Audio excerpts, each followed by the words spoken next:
Eh, este libro pertenece al género literario apocalíptico y esta literatura la vamos a explicar, vamos a hacer un estudio sobre el género apocalíptico. Pero básicamente este libro, este tipo de literatura posee las características de este género, eh, que son la simbología de su mensaje. El mensaje se comunica a través de símbolos y visión. La existencia de un mensajero celestial que declara o interpreta el significado de dicho símbolo. Eh, cómo la fuerza del mensaje es una transición de lo profético hacia lo escatológico, eso hay que explicarlo. También esta literatura eh, eh, se escribió primordialmente en un entorno de exilio. Apocalipsis fue escrito por Juan cuando él estaba en el exilio en la isla de Patmos. En ese sentido, Apocalipsis se conecta mucho con Daniel, con Ezequiel y Zacarías, entre otros libros. Hay libros en la literatura inspirada del Nuevo Testamento, eh, que también obviamente tienen elementos escatológicos y básicamente se centran en las epístolas paulinas, en Pedro también, pero también existen libros pseudoepígrafos, espurios, deuterocanónicos, no inspirados, que obviamente haremos mención de ellos, como el cuarto libro de Esdra, el libro de Enoch, los testamentos de los 12 patriarcas, el Apocalipsis de Baruch, los oráculos sibelinos, para hablar del Antiguo Testamento. Igual el Nuevo Testamento serían el Apocalipsis de Pedro, que es uno de los que interesa un poco. ¿Ok? El Apocalipsis es un libro de esperanza, de consuelo para el creyente. Por muy enigmático y recóndito que sea el libro realmente nos trae a nosotros un mensaje esperanzador, un mensaje de consolación. Y, cuando, y es uno de los libros que la misma Biblia dice, el mismo libro dice, que hay una bienaventuranza de leer y de guardar las palabras de ese libro. Por lo tanto, leer el Apocalipsis es confortante para la vida espiritual de todo creyente. La idea de este diplomado es que nosotros complementemos un poco más lo visto en el diplomado anterior, porque en el diplomado anterior el abordaje fue un abordaje desde la teología sistemática en su parte correspondiente a la escatología bíblica.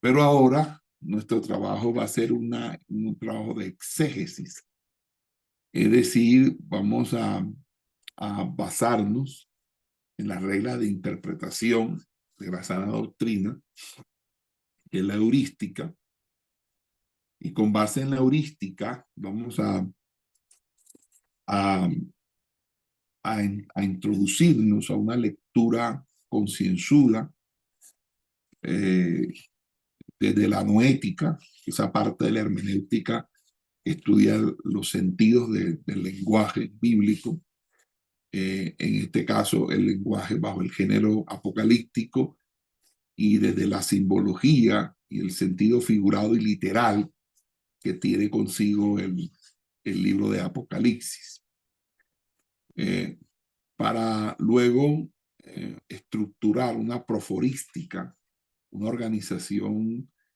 sistemática de nuestros hallazgos hermenéuticos, exegéticos, de modo que se pueda estructurar una homilética o una organización del mensaje del Apocalipsis. El Apocalipsis, para poderlo organizar y que sea coherente, amerita que entendamos cómo se dio su estructura narrativa. Y ahí estaremos viendo en este curso una de las principales estructuras, y lo haremos desde un punto de vista del método sincrónico, es decir, vamos a hacer un estudio analítico basado exclusivamente en el texto, es decir, vamos a estudiar el Apocalipsis capítulo por capítulo, versículo por versículo. Vamos a tratar de entender cómo se desarrollan las secciones diferentes del libro de Apocalipsis. Una de las notas interesantes que podemos nosotros anticipar del análisis narrativo del libro Apocalipsis es que el libro de Apocalipsis está estructurado en lo que se llama sectagenarios, o sectenario, más bien, sectenario. Significa que todo el libro se puede dividir en 7 partes, que a su vez van a tener ciertos contenidos basados en esa misma estructura numérica, como son las 7 iglesias, los 7 sellos, las 7 trompetas, las 7 copas, los 7 mensajes a las iglesias, bueno, las 7 iglesias, los 7 mensajes a la iglesia. Y en ese orden de idea, la técnica narrativa bíblica, bajo el género apocalíptico que estructura el libro,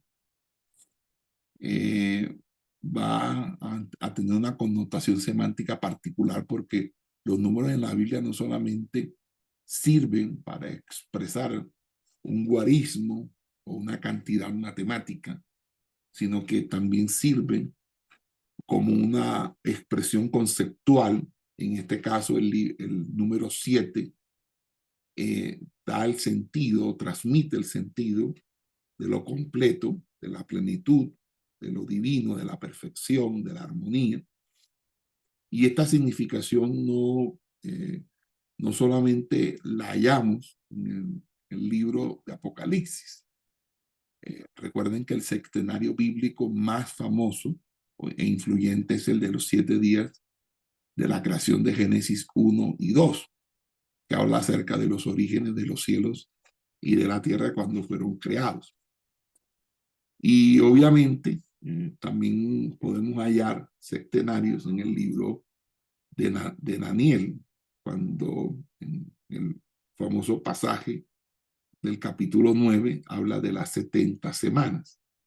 Allí el tema central de esta perícopa, de esta parte, es obviamente una interpretación que se está haciendo a su vez del libro del profeta Jeremías, o de las palabras de Jeremías que hallamos en el capítulo 25, que van a marcar el tiempo de persecución de los creyentes judíos, y finalmente la restauración del pueblo de Dios, tanto dentro del contexto histórico de la opresión babilónica, como también de la eminente caída de Jerusalén profetizada por este mismo varón de Dios, Jeremías. Por eso Daniel toma esta profecía, o más bien Daniel se le revela que a partir de esa profecía se empieza a dirimir el justo juicio contra Israel, para que Israel sea al final salvo. También vamos a encontrar estos septenarios en el Evangelio según San Juan. En el Evangelio según San Juan hay 7 señales, hay 7 yo soy, que hablan acerca de la divinidad de Jesús y acerca de la personalidad divina de Jesús. También encontramos septenario en el Antiguo Testamento, en los libros de la Torá, en el Levítico 25, cuando habla de que hay que contar 7 semanas de años, 7 veces 7 años, y así santificar lo que se llama el año 50, que es el año del jubileo, para que cada quien volviera a sus posesiones y cada quien volviera a su familia. También se encuentra en el libro del profeta Isaías, ¿ok? Y en ese sentido, pues podemos seguir hablando de, de este, mm, eh, de esta forma narrativa o de estas estructuras narrativas que vamos a hallar a lo ancho y largo de las Sagradas Escrituras. Pero ya cuando estemos en el estudio del Apocalipsis, vamos a mirar cómo la narración, que comienza luego de un prólogo, un saludo epistolar, o parecido a un saludo epistolar, que está en los primeros 8 versículos.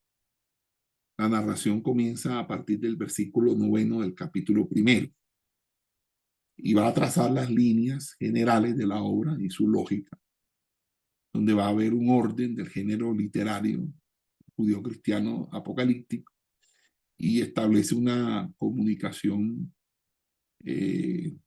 una interlocución con el lector. Y allí es que empezamos a mirar o a iniciar con las estructuras sectenarias. Ahí vamos a comenzar con los 7 espíritus que están delante de su trono en el versículo 4. Luego el versículo 11 habla de las 7 iglesias que están en Asia. Y de allí van a estructurarse más sectenarios. Y obviamente no podemos caer en un rigorismo estructural que vaya a resultar repetitivo y previsible. Por eso el libro de Apocalipsis se va a organizar con libertad, conforme a la inspiración del Espíritu Santo. Pero básicamente a estos sectenarios nosotros le vamos le vamos a entender, le vamos a entender a través de lo que se llama también el guión, lo que hoy denominamos guión cinematográfico. Hay un guión, eh, muy interesante dentro de la cinematografía que se llama el guión técnico. El guión técnico es el que indica a los camarógrafos los planos, los enfoques, los cuadros, las escenas y la manera como deben ser filmadas. Entonces ahí está el encuadre, el plano, y básicamente hay una estructura casi que antecede por muchos siglos a lo que hoy las personas que estudian televisión y cine entienden como el juego de cámaras y planos permiten o contribuyen al desarrollo de la narrativa, de la trama. Y en ese sentido encontramos que hay un juego de espacialidades en el libro Apocalipsis.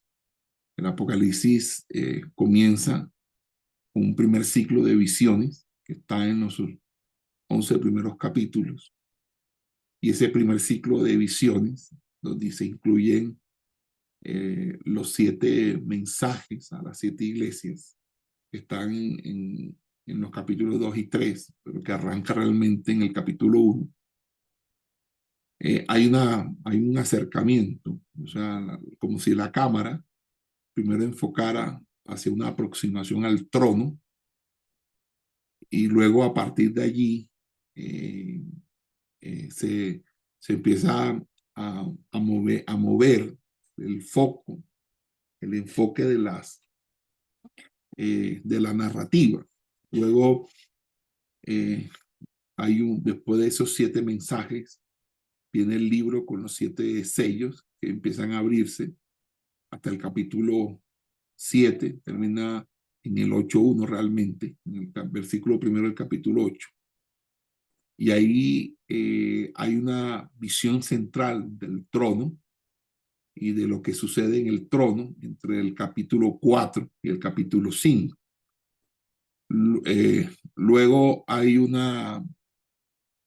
nuevamente se regresa a lo que está sucediendo en el trono y allí obviamente eh, se ve todo lo que se desarrolla entre el capítulo 8 y el 11 sobre las 7 trompetas. Y hasta allí, en ese primer ciclo de visiones, que podemos subdividir en 3 partes, están los 7 mensajes a las 7 iglesias, que el mensaje a Éfeso, Esmirna, a Pérgamo, a Tiatira, a Sardis, a Filadelfia, a la Odisea, junto con los 7 sellos, son del primero hasta el 7.º sello, y luego las 7 trompetas. Entonces ya tenemos 3 estructuras septenarias dentro del primer ciclo de visión.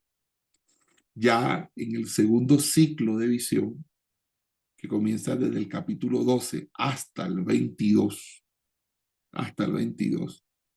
se ocurren 7 visiones que, a diferencia de las anteriores, su escenario natural es la tierra, que es la visión de la mujer y el dragón, que sería la primera visión. La segunda visión, la de la primera bestia, luego una tercera visión que es la segunda bestia, luego la del cordero sobre el monte Sión, la quinta sobre el anuncio del juicio.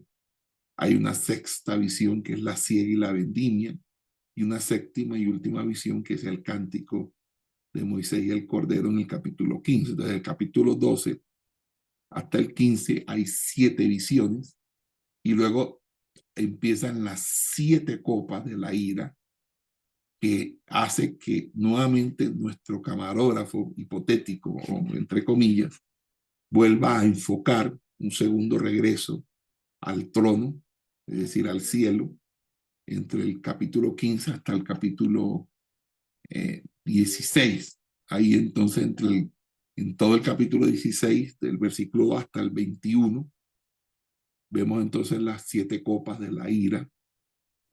Y hasta allí hay 5 partes que vuelvo a repetirlas. Son los 7 mensajes a la iglesia, la primera. La segunda, el libro con los 7 sellos. La tercera son las 7 trompetas. La cuarta son las 7 visiones de la historia. Y la quinta son las 7 copas. Faltarían 2 para que la estructura completa del septenario desarrolle así toda la narrativa del Apocalipsis. Y esas son: la sexta es la caída de la Gran Babilonia, que ocurre en el capítulo 17. Y luego viene una séptima parte, que son las 7 visiones del fin de los tiempos. Entonces allí, en la caída de la Gran Babilonia, otra vez hay un regreso a la tierra, y luego en las 7 visiones hay un regreso al cielo, que sería el tercer regreso de nuestro enfoque, nuestro cuadro, de nuestra toma del camarógrafo, por así decirlo, ¿es verdad? Y allí, desde el capítulo 19 hasta el 22, aparecen 7 visiones al fin de los tiempos, En el capítulo 19, la parucía, la segunda venida del Señor, luego el llamado, luego la batalla, el Armagedón, luego la captura de la bestia, luego los 1000 años, luego el juicio final y por último la nueva creación. Por lo tanto, ahí hay toda una estructura interesante que vamos a revisar. Obviamente, haciendo una explicación de qué es una estructura narrativa. Hay alguien aquí que entienda que es un análisis narrativo. Si no, le voy a facilitar un documento que se llama Análisis Narrativo de los textos bíblicos, que les va a permitir de pronto entender por qué nosotros estamos tan interesados en reconstruir toda la lectura del Apocalipsis a partir de una estructura narrativa. Hasta ahí vemos entonces los 7 acápites, las 7 partes del libro. Entonces el libro no solamente contiene el elemento septenario, el elemento del 7, en los 7 mensajes, los 7 sellos, las 7 trompetas, las 7 visiones de la tierra, las 7 copas, las 7 visiones del fin de los tiempos, sino que a su vez estas 2 partes, o si le podríamos llamar, del Apocalipsis, contienen 7 acápites o 7 divisiones para así concluir que toda la estructura del Apocalipsis se da dentro de un septenario. Y esto permite visualizar con claridad cuál es el mensaje central del Apocalipsis, y es la culminación de la obra salvífica del Cordero, que comprende la destrucción definitiva del mal y la apocatástasis de la creación. Entonces la narración se despliega en estas 7 etapas, cuidadosamente estructurada en grupos de A7, de manera que el 7 veces 7 acentúa el carácter divino de lo revelado.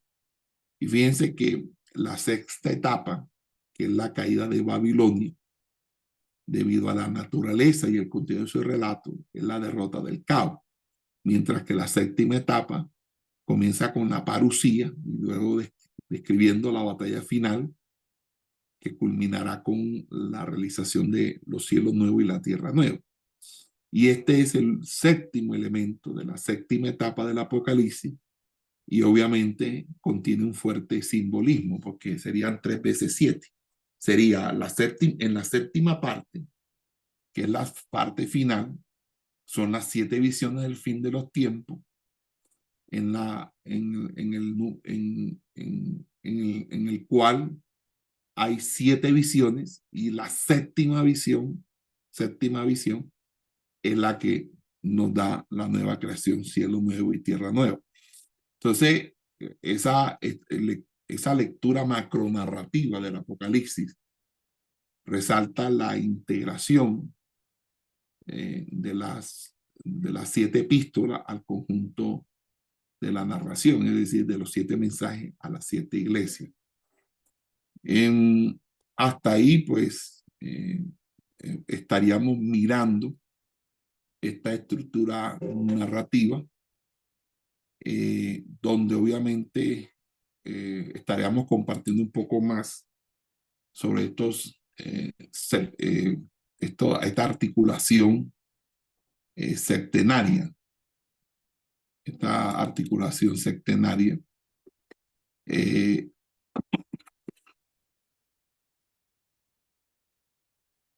y por esa razón, pues, vamos a mirar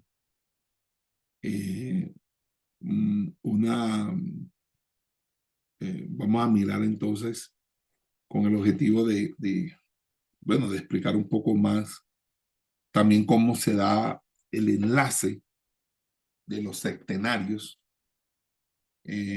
con todo lo que tiene que ver con las escenas del trono. Entonces vamos a mirar la hilación narrativa. La hilación es el desarrollo y, y los vasos comunicantes que existen entre una y otra. Luego de eso, que va a ser muy edificante, muy interesante, porque rara vez se enseña esto de la estructura narrativa del Apocalipsis. Vamos entonces a considerar desde un punto histórico-gramatical el texto como tal, es decir, una exégesis ponderada, una interpretación equilibrada, donde podamos decir de manera clara, pero también práctica, cuál es el mensaje del libro de Apocalipsis. Y en ese sentido, pues, allí la idea básica sería facilitarles a ustedes la interpretación. Este libro de Apocalipsis, hace como unos 8 años, si no me equivoco, tuve la oportunidad de, tomando el texto griego, hacer una traducción al español completa del libro Apocalipsis. Creo que sí, fue el primer libro de la Biblia que como actividad académica autodidacta le hice la traducción del griego al español.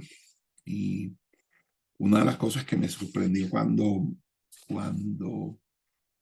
estuve haciendo esa traducción fue la complejidad de los sistemas, del manejo de los sistemas temporales en la sintaxis de las perícopas. Es decir, sintaxis es la organización de las palabras en la oración.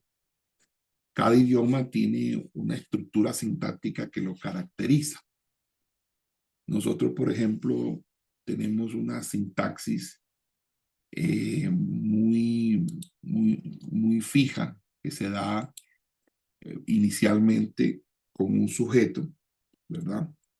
Y luego del sujeto viene un predicado. Ese sujeto, que es de quien se habla en la oración, nosotros siempre lo construimos a través de, casi siempre, un sustantivo acompañado por un artículo, y a ese sustantivo que sirve como núcleo del sujeto le agregamos los diferentes complementos, ¿no? que tienen que ver con básicamente este, mm, con agentes modificadores del sustantivo. Por ejemplo, el adjetivo que califica al sustantivo, que le da una determinada característica, ¿verdad? Tenemos también el adverbio que complementa o modifica, ¿verdad? Tanto al sustantivo como al mismo adjetivo. También tenemos las preposiciones que establecen la espacialidad del sustantivo. Tenemos las conjunciones que permiten unir o de manera conjuntiva o disruptiva, si no es conjuntivo, sino disyuntivo, al sustantivo con otro sustantivo o con otros sustantivos. Y allí se estructuran los complementos que se llaman objeto directo y objeto indirecto. Objeto directo contesta la pregunta ¿qué? Y el indirecto ¿quién? Entonces, en ese sentido, podemos preguntarnos qué es lo que hace el sujeto, y eso será el complemento directo, o quién sería el complemento indirecto, o el complemento circunstancial de tiempo, modo y lugar. Esa es la estructura luego del sujeto. Luego viene la del objeto, donde el núcleo ya deja de ser el sustantivo y se vuelve el verbo. Y el verbo es obviamente eh, eh, satelitan alrededor del verbo los mismos adverbios, ¿verdad? Y también las estructuras paraverbales, como las preposiciones, etcétera, etcétera. Eh, lo que va a ocurrir en el griego es que en el griego, en el español, lo central es el sujeto. En el griego lo central es el verbo. Y en el verbo, a diferencia del hebreo, que cuando uno está en el hebreo tiene una connotación muy sui generis porque en el hebreo el verbo no tiene tiempo. Es decir, no es que haya un sistema temporal de pasado, presente o futuro y las diferentes diversificaciones del tiempo de la gramática española, sino que él en el verbo hebreo se va a caracterizar porque la temporalidad eh, se, se, se vislumbra a partir de si la acción es acabada o es inacabada. Es decir, si la acción fue ejecutada o no fue ejecutada, simplemente. Y eso se hace a través de siete morfologías. Eh, Hillel, Nipal, Fil, etcétera, que nos dan cuenta de cómo debe ser usado el verbo en ese contexto de la oración. En cambio, en el griego sí tiene unos sistemas temporales que son mucho más competitivos, más complejos que inclusive el mismo español, porque en el español el verbo está aleccionado principalmente por el modo, si el modo es indicativo, si es subjuntivo, si es optativo, si es imperativo, mientras que en el griego la columna vertebral son los sistemas temporales, es decir, a partir del tiempo, y el tiempo tiene no solamente una connotación de tipo cronológico, sino que también tiene una connotación en la semántica. En ese sentido, lo que nosotros vamos a observar y que va a ser muy interesante es que cuando estaba haciendo esa traducción del griego al español, me di cuenta de algo y era la complejidad del uso de los sistemas temporales. Y voy a explicarlo de la siguiente manera, y perdónenme si he sido demasiado abstruso o, o demasiado complicado. Cuando estoy traduciendo me doy cuenta que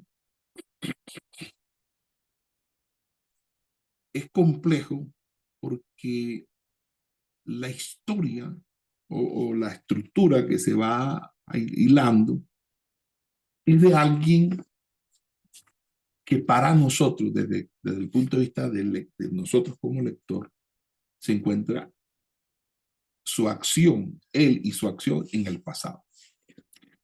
Pero a su vez, él describe algo que nosotros como lectores actuales no hemos sabido o no ha sucedido para nosotros y por lo tanto se encuentra con respecto a nosotros en un futuro tanto para el escritor Juan como para nosotros los lectores, de tal manera que eso apunta hacia un futuro próximo ante nosotros. Pero él lo está escribiendo desde un pasado para nosotros. Pero a su vez, pero a su vez, él al escribir siendo pasado para nosotros, sobre un futuro para nosotros, o un futuro con respecto a nosotros, lo hace a partir de una reminiscencia.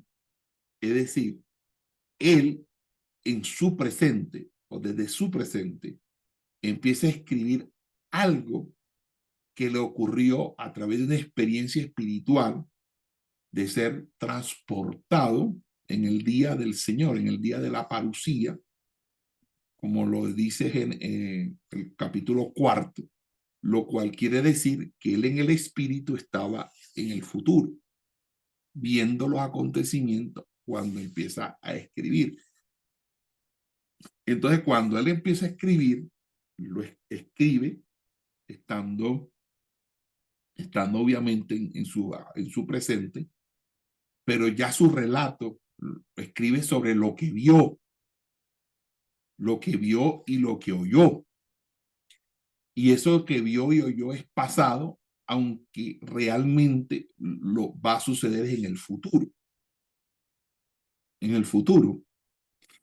Y por lo tanto, hay unos engastes o unos encuadres temporales muy interesantes que son utilizados. Entonces, hay veces en que comienza en un presente, en un tiempo presente del indicativo activo, y de pronto habla en auristo, después habla en un futuro perfecto, y luego retoma en un imperfecto, que es un pasado, o un pluscuamperfecto, y luego nuevamente retoma en un presente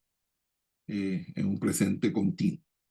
Entonces, ese juego de los sistemas temporales nos da cuenta de la complejidad que tiene el libro de Apocalipsis. Porque el libro de Apocalipsis fue escrito por un hombre antiguo que tuvo una experiencia espiritual donde Dios, a través de visiones y a través de llevarlo en el tiempo al futuro, le hace escribir este texto que en sí es una revelación plena en el sentido del punto de vista teológico. Recuerden que revelación, desde el punto de vista teológico, es todo aquello que solamente sabe Dios y que Dios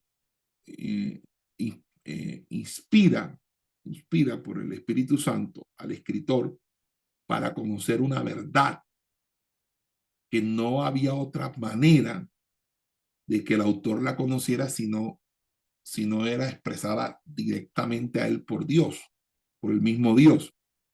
Entonces, esta revelación, que es una revelación del Padre, de la revelación que le da al Hijo para que el Hijo se la transmita, tiene esta característica. Y ahí vamos a darnos cuenta de cómo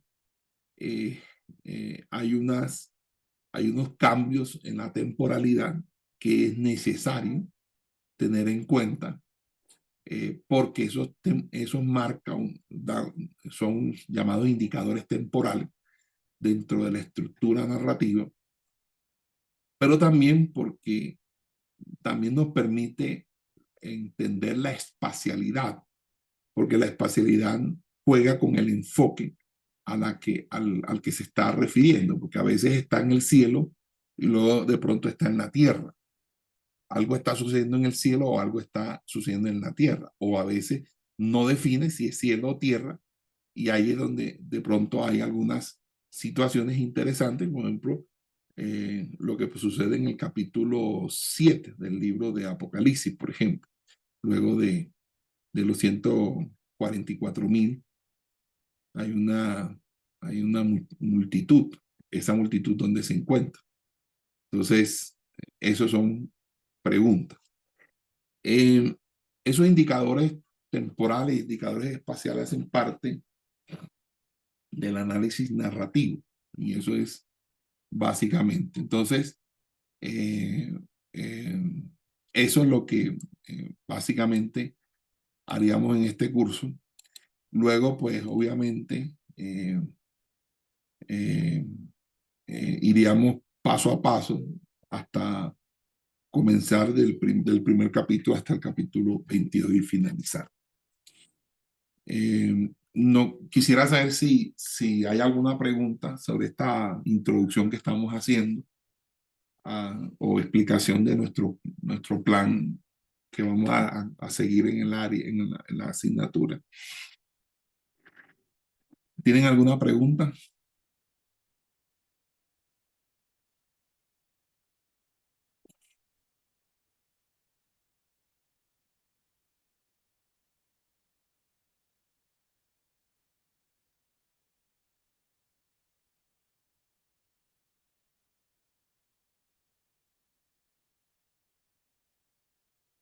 ¿Los hermanos están aquí? Dios les bendiga, hermanos. Amén, pastor, amén, pastor, amén. Amén, amén, pastor. ¿Hay alguna pregunta? Amén. No, pastor. Amén, pastor. Ujú. ¿Tienen alguna pregunta? Amén, pastor.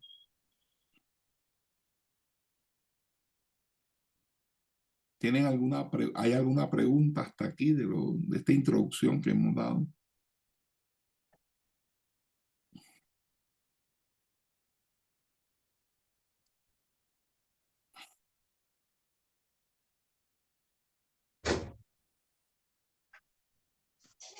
Pastor, una pregunta dentro del temario que nosotros vamos a trabajar, vamos a mirar esa parte de la estructuración de la narrativa. Sí, claro, nosotros vamos a arrancar vamos a mirar primeramente la paternidad literaria del libro Apocalipsis, toda la parte histórica del libro Apocalipsis. También vamos a mirar las diferentes escuelas de interpretación del libro Apocalipsis en la próxima clase. Y allí, a partir de esa introducción al libro, vamos a ir elaborando, ¿verdad?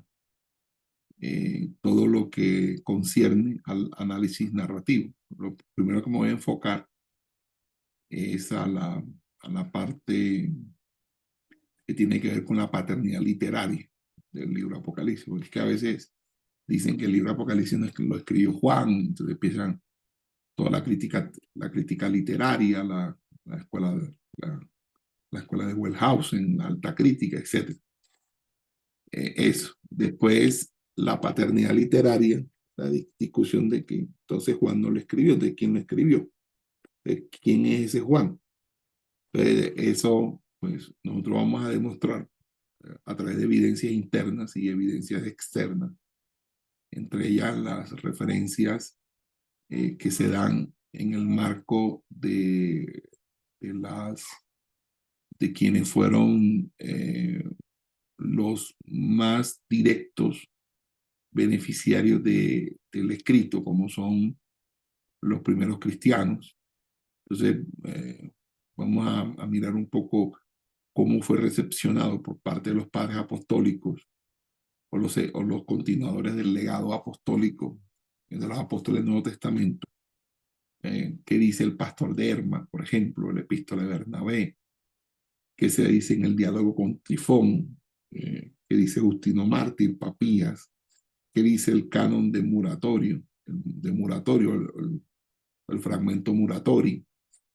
En fin, toda esa parte histórico-arqueológica que nos va a permitir escrutar para decidir de manera contundente que el Apocalipsis fue escrito por Juan el apóstol, el hijo de Zebedeo, tal como se ha creído desde los tiempos de la iglesia primitiva.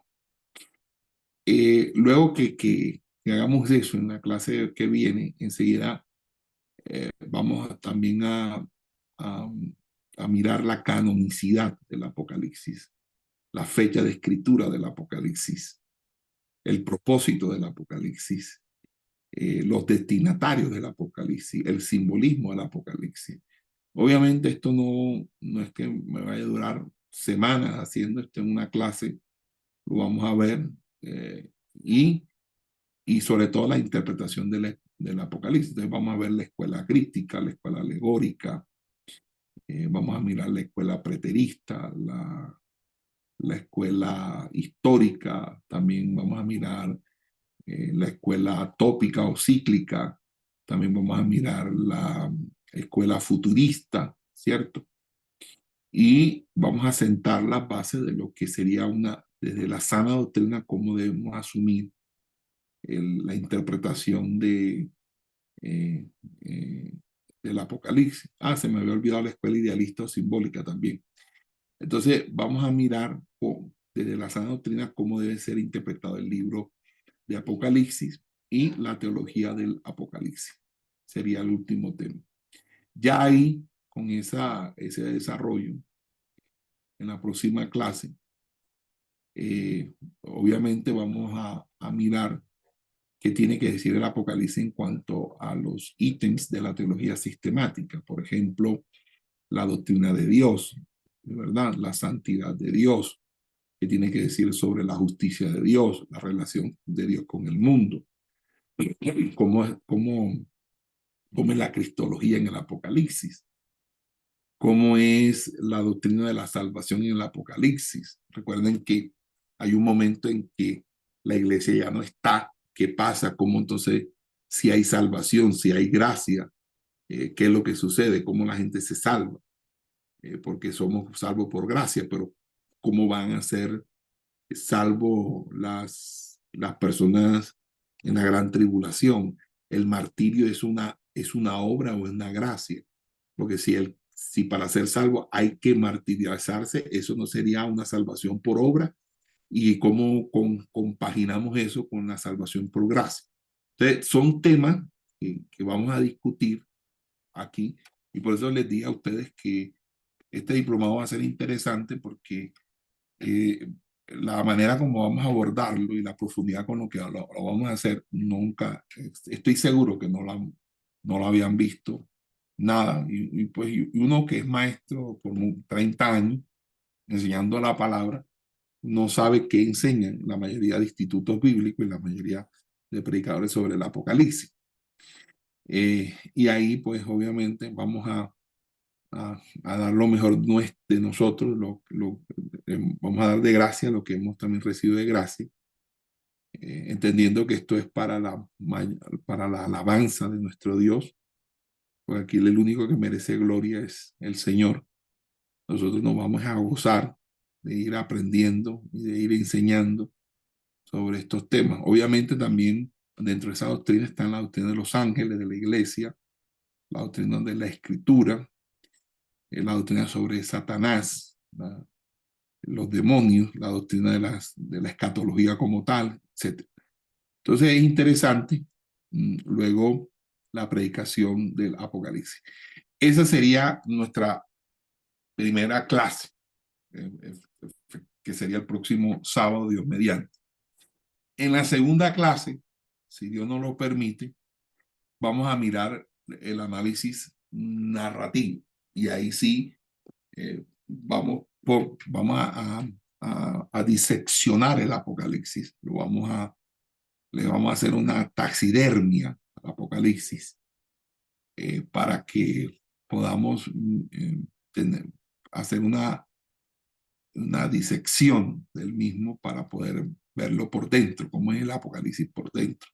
Imagínense que, como hacían en la secundaria, en el bachillerato, a veces uno lo ponían a coger un sapo y abrirlo para mirar el sistema nervioso, el sistema respiratorio, etcétera. Entonces aquí vamos a hacer un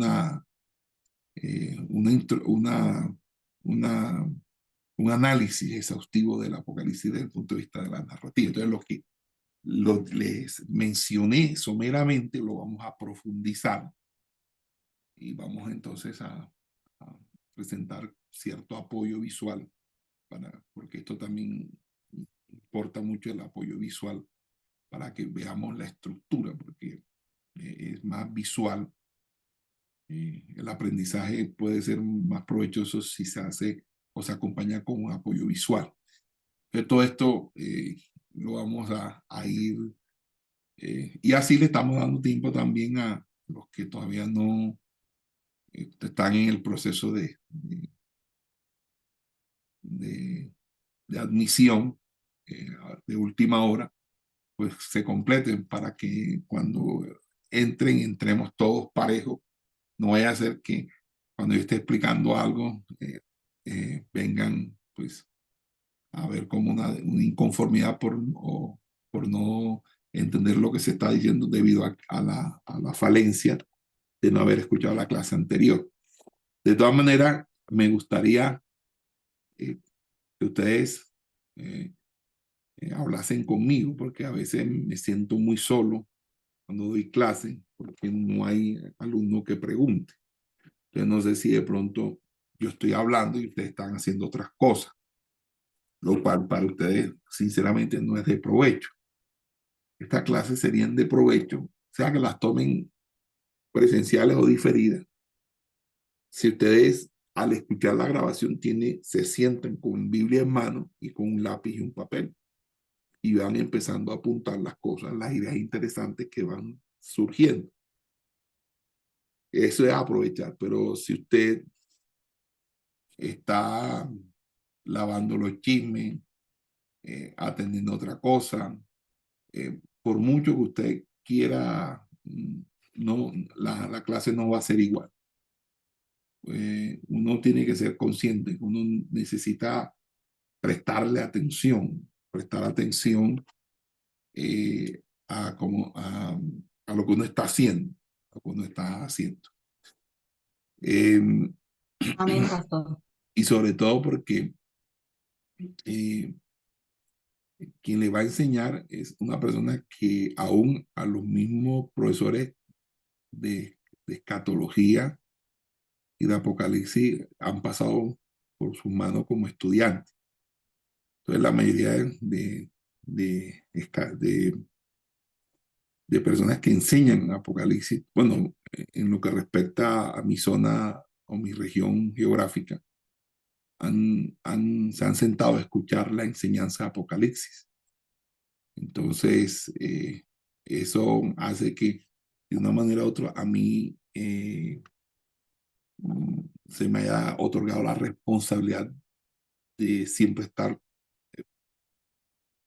eh, diligentemente preparado, obrero que no tiene que avergonzarse, que usa bien la palabra de verdad. Aquí vamos a mirar. Y lo otro, que quien les va a enseñar a ustedes es una persona no solamente que ha leído el libro de Apocalipsis y ha leído alguno que otro libro, sino que es una persona que ha traducido del griego al español el Apocalipsis. Entonces, conoce no solamente la figura, sino el vocabulario, tanto como en español como en griego. Entonces, y es y fíjense que no es algo que yo esté publicitando a cada rato, pero sé que la mirada del Apocalipsis, luego de este diplomado, más que todo va a acentuarse, va a profundizarse mucho más. Y algunas cosas que de pronto usted no entendía y la había dejado ahí en el tintero, pues van a aclararse. Claro que hay cosas que desde ahora se los digo, no hay respuesta, porque tendríamos que estar en ese momento o que el mismo Dios nos lo revele. Las cosas, recuerden lo que dice Deuteronomio 29:29, que las cosas secretas le pertenecen a Jehová y las reveladas a sus hijos. Nosotros solamente podemos obtener los revelados, pero los secretos de Dios no. Hay cosas que son secretos de Dios en el Apocalipsis, el día y la hora, por ejemplo, nadie lo sabe. Por mucho que uno especule que Cristo viene este año, el otro año, en 10 años, en 15 años, 20 años, eso es mentira. Y cualquiera que se ponga a hacer esos cálculos realmente está mal. O sea, está mal y va a terminar mal. Hay cosas que uno no sabe, entonces uno no necesita decir cualquier tipo de conjetura especulativa para ganarse el aprecio de ustedes diciendo, ay, este hombre sabe. No, no hay necesidad de eso. No saben lo que uno es en el Señor, punto.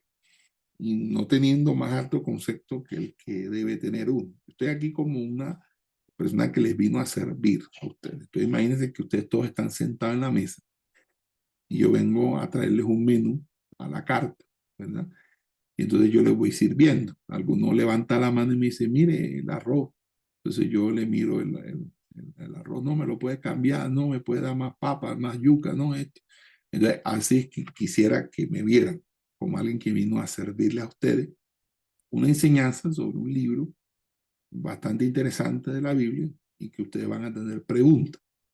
Entonces no quisiera ese silencio sepulcral que a veces hay en estas clases, que yo entiendo que a veces es porque o están muy concentrados, atentos, o realmente o realmente no están conectados. O sea, como dice el profeta, de labios me honran, pero su corazón está lejos. Entonces, de pronto ustedes estén en el corazón lejos y no estén metidos, enchufados en esta clase. Entonces, aquí el que despabila pierde. Traten de prestar atención y mire, así como uno tiene un tiempo de oración donde todo el mundo tiene que respetar su tiempo de oración, el esposo, los hijos. Uno va a orar y nadie lo debe interrumpir, porque uno va a hablar con el jefe, uno va a hablar con el que manda. O sea, uno está en una reunión, lo tienen que respetar. Entonces uno hace respetar su tiempo de oración, también uno tiene que hacer respetar su tiempo de estudio. Y eso es un poco la organización, la organización. Y mire, yo le voy a decir algo, en la medida en que uno tiene mayores responsabilidades en el ministerio, empieza a tener menos tiempo para los deleites personales y tiene uno una responsabilidad. La responsabilidad de uno es estudiar la palabra para enseñarla hábilmente, para enseñarla fielmente y también tener una vida de oración. Y en esas dos cosas, así como duramos 8 horas durmiendo, más o menos es el tiempo que se debe usar para eso. Pero las múltiples ocupaciones no nos permiten. Pero en la medida en que nosotros empezamos a desprendernos de los asuntos materiales y delegarlo a personas que nosotros mismos hemos formado para que lo hagan, uno puede ir ubicando, concentrándose en los asuntos que más atañen, como es la oración y la palabra.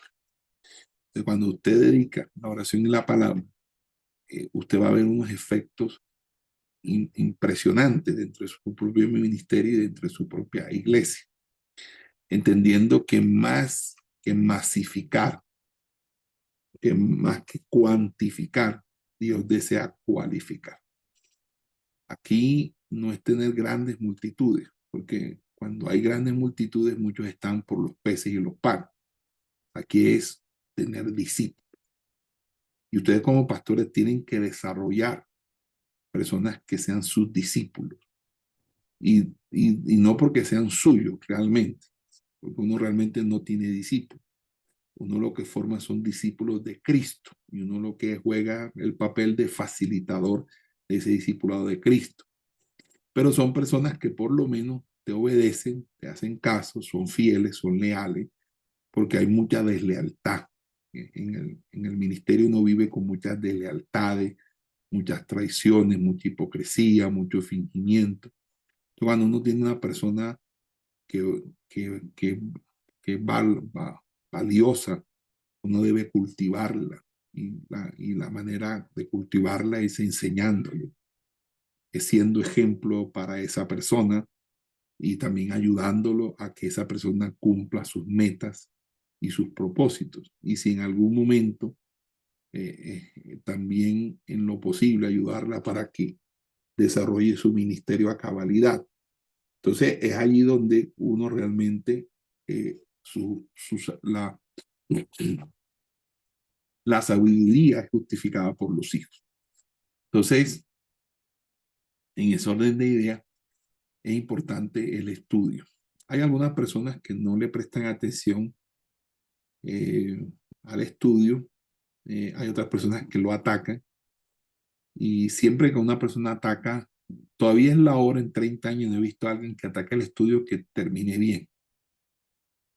Siempre terminan mal, terminan cayendo en herejías, en exabruptos, a veces en fisuras en su carácter, etc. El estudio es importante porque el estudio te enseña a ser disciplinado.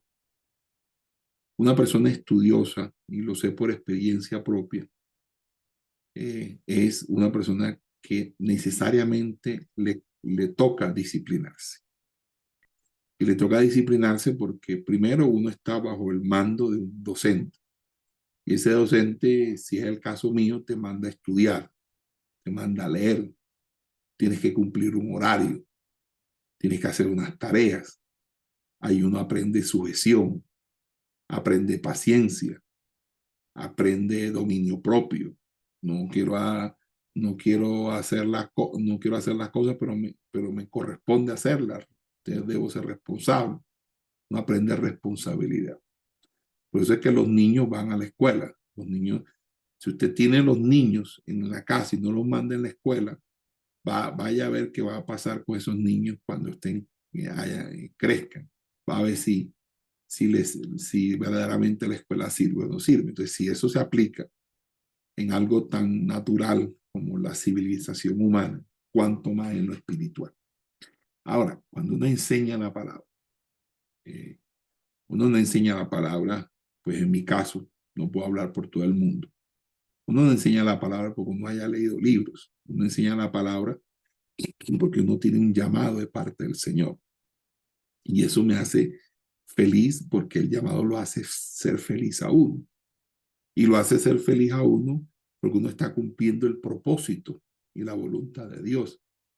Y cuando uno se agrada en hacer la voluntad de Dios, porque uno realmente, uno es un hijo de Dios, porque el que ama a Dios guarda sus mandamientos, o sea, hace su voluntad. Entonces uno está aquí haciendo desarrollando una responsabilidad que le fascina, que le cautiva, que le genera una gratificación muy personal e íntima. Y entendiendo también que Dios me va a pedir cuenta por este talento que Dios me concedió, porque lo que uno es y lo que uno puede hacer lo es por la gracia, no es de nosotros, no es nosotros haciendo, sino la gracia de Dios en nosotros. Entonces, cuando nosotros en la gracia de Dios podemos obrar su buena voluntad y su buen propósito, pues obviamente estaremos satisfechos de lo que podamos lograr gracias a nuestro Señor. Entonces, esto es una enseñanza. Entonces, cuando alguien me amenaza, cuando alguien eh, eh, este, se opone, se levanta un contradictor, uno tiene la fe o la confianza de que lo que tú estás haciendo lo estás haciendo por el Señor. Entonces, cuando tú estás haciendo algo por el Señor, tú no necesitas defender, ni defenderte a ti, ni defender la obra de Dios. A ti te corresponde defender la doctrina, presentar defensa cuando lo necesites de la doctrina. Nunca Dios te pide que te defiendas tú, ni que defiendas tu imagen, ni nada de esas cosas. Eso es pura vanidad y egocentrismo. Uno lo que tiene que hacer y a mí particularmente me ha servido mucho esto, cuando a mí me atacan, cuando soy atacado, se levantan opositores, detractores, personas que se vienen en contra del ministerio de la enseñanza, que es obvio que se haga porque es el mismo enemigo que hace eso. Pues lo que deben hacer en uno es la necesidad de mejorar la calidad del servicio que uno presta, es decir, de hacerlo mejor. Entonces voy a comprometerme con todos ustedes a dar todo, a soltarlo todo en este diploma de Apocalipsis, sin ningún, sin ninguna, sin ninguna cortapisas, sino simplemente con el objeto de poder entregar a ustedes lo que de gracia. Entonces es algo hermoso, porque por ejemplo, lo que a alguien le llevó 30 años, 20 años, 10 años preparándose, que te lo entreguen a ti así, así, te lo entregan así. O sea, ¿y dónde están esos 20, esos 30 años? O sea, tú no tienes que vivirlo para recibir eso. Simplemente tienes que entender que todos los ministerios están para la perfección del cuerpo de Cristo, de los santos, para llevarlos a la unidad de la fe y del conocimiento del Hijo de Dios. Entonces ahí es cuando uno empieza a valorar los ministerios, uno empieza a valorar cada uno de los ministerios. Y mire, pastor, mire lo importante que son los ministerios. Que cuando uno tiene el apoyo, el respaldo de alguien de Dios, como eso deja, por ejemplo, en la congregación, una edificación, un gozo, una alegría, un avivamiento. Yo quisiera resaltar aquí la visita que hicieron nuestros amados hermanos de República Dominicana a las iglesias.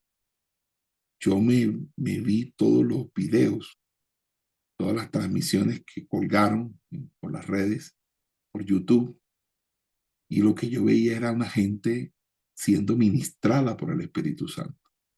Lo que yo me di cuenta fueron iglesias que Dios les dio una palabra de exhortación, pero también de consolación y de edificación, y que fueron fortalecidas en el poder del Espíritu Santo. Y los hermanos y hermanas que fueron usados, como la pastora Luciana, por el Señor, trajeron un refrigerio. La Biblia dice que como agua al sediento es aquel que trae noticias del extranjero, las noticias que vienen de lejanas tierras. Entonces, desde la República Dominicana vinieron a darnos una enseñanza. Y eso es lo que uno debe valorar, de contribuir. Nosotros no estamos para diseccionar el cuerpo, ni tampoco para mutilar el cuerpo. Nosotros estamos para unir, estamos para bendecir y estamos para edificar. Y en la medida en que nosotros nos deshagamos, ¿verdad? Que nos deshagamos de todo aquello que nos quiera conducir a situaciones vergonzosas o a situaciones que no le dan gloria al Señor, es lo mejor que nosotros podemos hacer. No importa si usted queda como el malo, usted queda como el bobo, o que usted quede como el culpable, o que usted quede, o lo quieren hacer ver como el malo del paseo, como la persona perversa, etcétera. No, eso no importa. Porque usted lo juzga a Cristo. A usted lo juzga el Señor. Y lo que habla por uno es el fruto del ministerio. El fruto de lo que uno desarrolla. Dios pesa los espíritus. Y uno tiene que esperar que la vara florezca. La vara debe florecer. ¿Cuándo lo hará? En cualquier momento. Y entonces eso tiene que llevarse a un punto en el que nosotros tengamos un corazón limpio, porque esas situaciones contaminan, mis amados hermanos. Esas situaciones lo que hacen es aflorar lo malo que hay en nosotros, el mal que hay en nosotros. Y nosotros no estamos para eso. No seas vencido por el mal, sino con el bien vence el mal. Luego, cuando llega la justicia de Dios y eso, la justicia de Dios llega cuando las personas realmente son conscientes, ¿verdad? De si hicieron mal. Entonces viene la reconciliación. La persona viene y pide perdón, se disculpa, y uno entiende que no debe guardar nada en el corazón. Y para uno llegar a un momento en eso, uno debe prepararse no permitiendo que en ese camino a uno se le dañe el corazón. Entonces la visita de la pastora Luciana, la visita del pastor Jonathan, la visita del pastor Modesto, del joven evangelista, hijo de la pastora Samuel, el Perdomo, y del pastor Pedro Soto, de todos los que vinieron, también de los hermanos de Venezuela, el pastor Carlos, el pastor Mowgli, fue de gran bendición para todos nosotros. Mantengamos esa unidad y eso lo vemos aquí. Entonces, ¿qué estamos haciendo en FESANA? FESANA todos los días de lunes a viernes estamos orando en las madrugadas, estamos orando en las tardes, hay vigilia los domingos en la noche, enseñamos de lunes a sábado la palabra, estamos instruyendo, o sea, esto es una obra de Dios, hermano. O sea, el diablo no puede estar haciendo todo lo que estamos haciendo nosotros, esto lo está haciendo Dios. Entonces, todo el que se venga contra la federación se está metiendo con Dios. Todo el que se venga contra el ministerio suyo se está metiendo es con papá. No se está Entonces, no es usted, es papá. Y papá tendrá que hacer lo que tenga que hacer. Nosotros, mientras tanto, guardemos nuestro corazón, hagamos nuestras labores, hagamos nuestras tareas, hagamos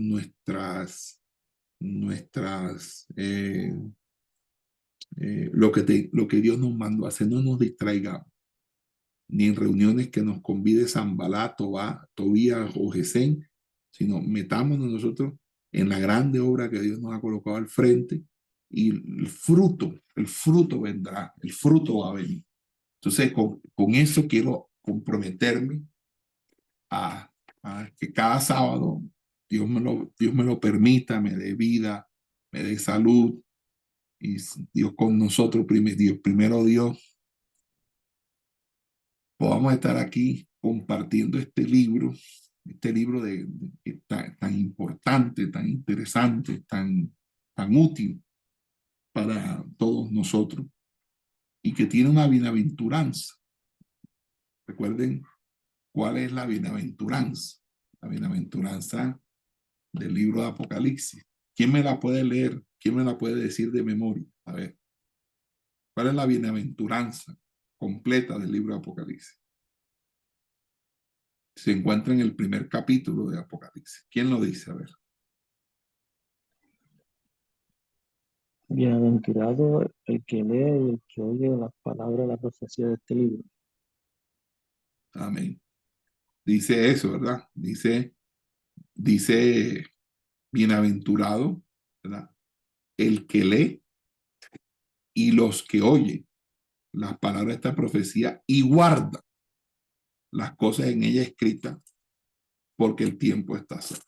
Entonces aquí hay una bienaventuranza en este estudio que nosotros vamos a realizar, porque aquí dice que el que lee, nosotros vamos a leer el Apocalipsis, y los que oyen las palabras de esta profecía, o sea, nosotros vamos a oír con atención, escuchando y guardar las cosas en ella escritas, porque el tiempo está cerca. Entonces, hay una bienaventuranza, y como las bienaventuranzas que están en el monte, en el sermón de la montaña, aquí también hay una bienaventuranza.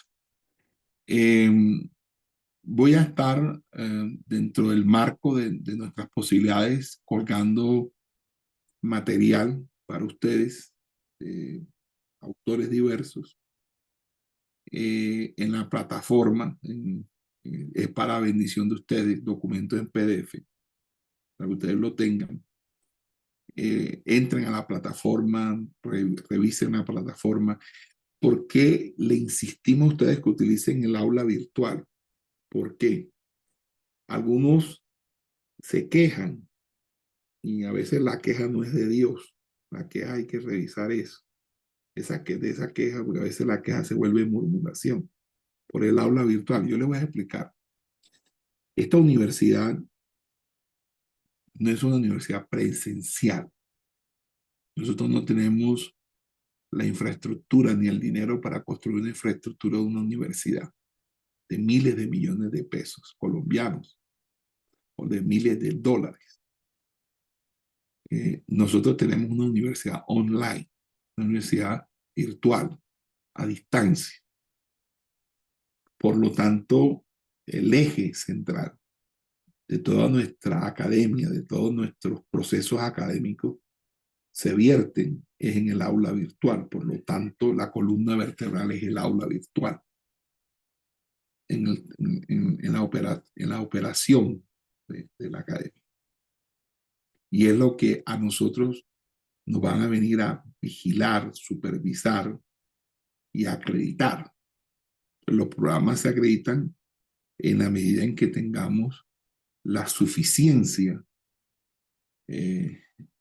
funcional en la utilización del mismo. Entonces, si ustedes le hacen el feo al aula virtual, entonces la pregunta es, entonces ustedes de dónde estudian o cómo estudian si supuestamente esto es virtual. Entonces no pueden quedarse simplemente en estos puntos de contacto de encuentro, sino que ustedes deben en lo posible, de ir al aula virtual, de mirar lo que hay ahí, de los trabajos, las tareas que se colocan, no tanto en instituto, sino como en intérprete. Intérprete, en esta oportunidad estoy en teología del Antiguo Testamento. Es una materia muy importante, muy básica. Es toda la propedéutica general de la teología sistemática. Entonces, no es posible, ¿verdad? Si ustedes, que ustedes desarrollen los contenidos, si ustedes no ingresan y leen los artículos, leen los documentos que están ahí o hacen las tareas que están ahí. He tratado de ponerles tareas sencillas, falso, verdadero, de una que ahí mismo se califique y de dejar unos documentos que por lo menos deberían descargarlo, imprimirlos y hacer como una carpetica o un folder donde tengan todos los materiales vistos. Pues esos materiales se convierten en guías, consulta, textos de consulta para todos ustedes y a dar así el mejor aprovechamiento a estas clases. Lo mismo sucede con esta asignatura. Esta asignatura yo voy a tratar de no dejarles tareas por lo complicado que es esto, pero sí por lo menos cosas muy sencillas como leer un capítulo de Apocalipsis, como tener claro la historia en una trama, por ejemplo, Apocalipsis 12, la mujer y el dragón, que sepan qué es lo que dice la historia, porque es importante, porque uno no puede hablar si no hay contexto para la persona. Entonces la persona dice, ahí, ¿de quién están hablando? ¿De quién? Una vez yo fui a predicar a una iglesia y hablé sobre, hice una mención dentro del mensaje de que una persona muerta la tiraron al sepulcro donde estaba Eliseo y cuando tocó los huesos de Eliseo, dice la Biblia, que el muerto revivió. En toda la iglesia nadie había leído ese pasaje. Me tocó, al entender que la gente quedó como viendo un chispero, como diciendo, preguntándose, llevarlos a Segunda de Reyes y que ellos leyesen el pasaje y dice, anda, nunca lo habíamos leído. Hay que leer la Biblia. Hay que leer la Biblia. La Biblia es un libro muy, muy enriquecedor. Cada día que usted lea la Biblia, usted encuentra algo nuevo, algo distinto, algo reconfortante. Dios le va a hablar de manera renovada. Amén. Aquí vamos a tratar de leer. Y vamos a leer junto con el Apocalipsis otros libros como Daniel, como el libro del profeta Zacarías, Ezequiel, epístolas paulinas, etc. Buscando esas concordancias existentes entre Apocalipsis, esos vasos comunicantes que tiene el Apocalipsis con el resto de la Biblia. Entonces, eso es todo, mis amados hermanos. Y ya el próximo sábado sí comenzamos a las 7 en punto. Hoy pues por una cuestión de salud no pude estar a las 7 en punto. Pero ya con el favor de Dios, Dios mediante, y sé que Dios nos va a dar fuerza y nos va a dar vida. Estaremos a las 7 en punto el próximo sábado, hora de Colombia, comenzando con la introducción al libro de Apocalipsis con los temas que hemos hablado. El segundo tema será la narrativa apocalíptica. Y ya a partir de la tercera clase comenzamos con la exégesis del primer capítulo del libro de Apocalipsis. Entonces, amados hermanos, vamos a concluir esta transmisión y me gustaría pues que cada uno de ustedes antes de irse me dijera qué expectativas tiene de esta clase y por qué razón usted está en esta clase. Amén. Entonces la pastora Berly les va a dar el uso de la palabra y yo los quiero escuchar a todos. Y luego la pastora Berly va a despedir, porque al escucharlos voy a entender por qué están aquí. Hay una suposición de por qué están aquí, pero no hay nada como escucharlo de su propia boca. ¿Qué expectativas tienen, qué esperan de esta clase? ¿Verdad? Y yo pues me llevaré todas esas inquietudes, todas esas deseos de ustedes y en oración le pediré a Dios que pueda estar yo a la altura de sus expectativas y pueda yo ser un siervo útil, aunque delante de Dios sea un siervo inútil, para que todos sean edificados y esta clase sea una clase amena, cordial y muy significativa para todos nosotros. Gracias por escucharme, gracias por estar aquí. Estaré próximamente haciendo una gira, comenzando por las iglesias del capítulo del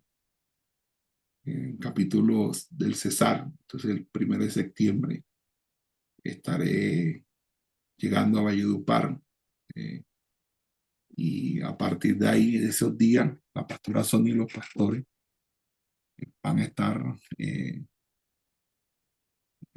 pueden dejar de grabar si quieren,